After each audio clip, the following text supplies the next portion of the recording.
কৃষক দলের পক্ষ থেকে তীব্র নিন্দা ও প্রতিবাদ জানাই। এখন আপনাদের মাঝে কিছু কথা বলবেন পৌর কৃষক দলের সাধারণ সম্পাদক রকিব হাসান।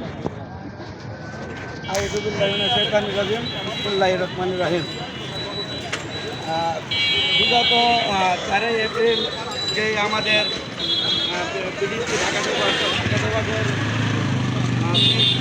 নামটা আমাদের দীর্ঘদিন এবং রাজপথের লড়াকু সৈনিক সাবেক ছাত্রনেতা আরিফুর রহমান সুমন এবং কুষ্টিয়া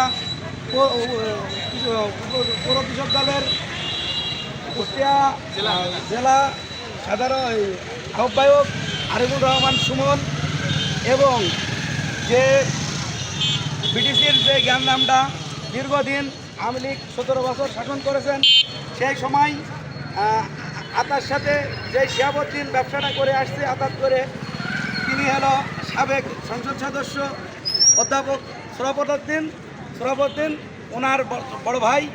এখন যেই সন্ত্রাসী কার্যকলাপ নিয়ে এবং অতর্কিতভাবে যেই দেশি বিদেশি অস্ত্র নিয়ে এবং তার একটা লাইসেন্স অস্ত্র আছে তার কপালে ধরে যেই আক্রমণটা আমাদের আহ্বায়কের উপরে করছেন, আমরা সেই আক্রমণের পক্ষে থেকে কঠোরভাবে পুরো কুষ্টিয়া জেলা কৃষক দলের সদস্য এবং পুরো কমিটি নিয়ে আমরা তীব্র নিন্দা ও প্রতিবাদ জানাচ্ছি।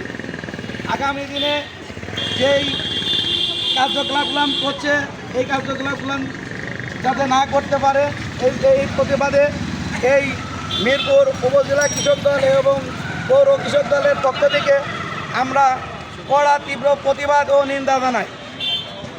অবিলম্বে যেন এই নেককারজনক যে ঘটনা ঘটছে এর যেন প্রতিবাদ এবং আইনগত ব্যবস্থা নেওয়া হয়, এটা বলেই আমি আমার বক্তব্য শেষ করছি। আসসালামু আলাইকুম। যে গত 2 বছর ধরে বিটিসি লেবার কন্ট্রাক্ট সুমন সরকারের নামে হয়ে আসছে, গত 2 বছর ধরে শান্তিপূর্ণভাবে সেখানে লেবার সাপ্লাই দিয়ে আসছে।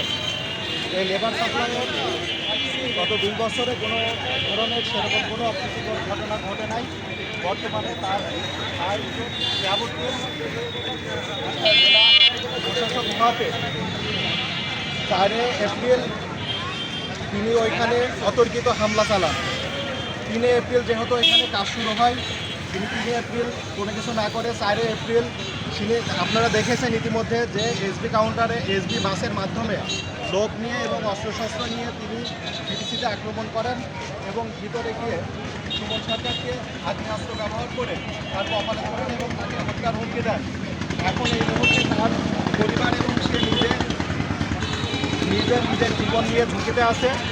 গত 4 এপ্রিল ঘটনা ঘটার পরেও আজকে 8 তারিখ, এর মধ্যে প্রশাসনের কোনো পদক্ষেপ আমরা দেখি নাই।